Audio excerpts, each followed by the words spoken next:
So this week we met our constitutional obligation and passed out a $28.3 billion budget. I think probably most notably, you've probably heard a lot about we fully funded the foundation formula, but the reality is we are still underfunding education. Our school transportation is severely underfunded, and that money has to come from somewhere.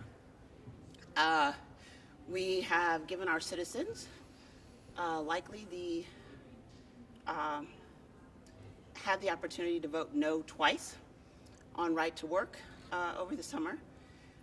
Some of the things that we haven't done, we've still seen no ethics reform whatsoever, which is unfortunate for Missourians.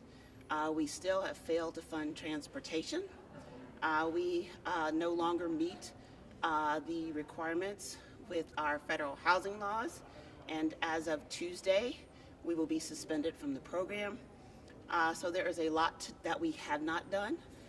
We saw today that the Constitution of Missouri only matters when it matters or when we don't want it to matter. So that is unfortunate. And with that, I'll take questions. Questions? No questions? So yeah, I'll just chime in on right to work a little bit. So we just heard today HJR 79 on the floor, and what that would do would be to put right to work into the Constitution, the Missouri Constitution. This was done on a really quick basis. It was shoved through committee fast, went through rules fast, all in the same day period. Things were told around here that never happened. It did happen. We actually were trying to live stream committee meetings. They were kicked out by the chair. And it's all a part of a process, I feel, that they're trying to silence workers in this state. And it's been continuing on. I thought after last year that would never be talking about right to work in this legislature again. And here we are.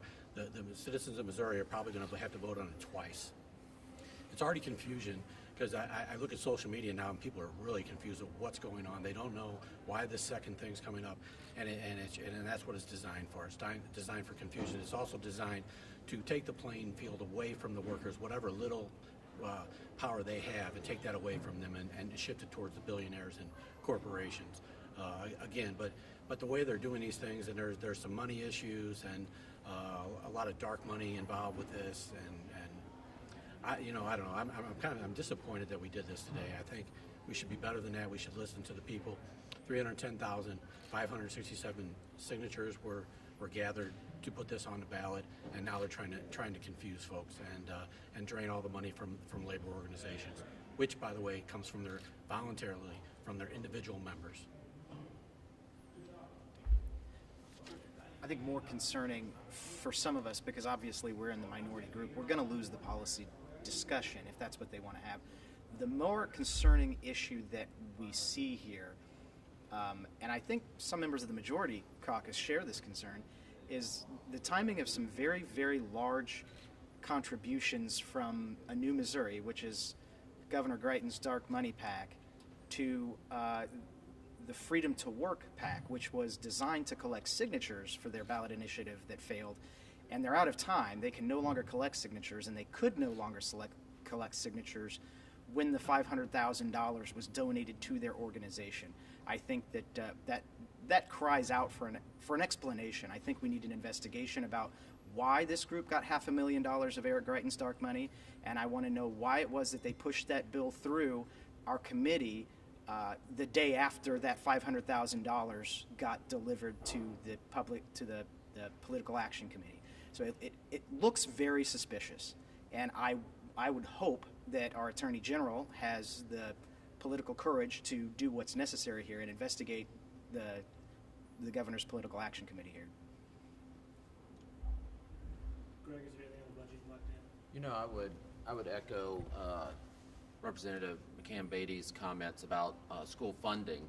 We're hearing a lot that our foundation formula has been fully funded.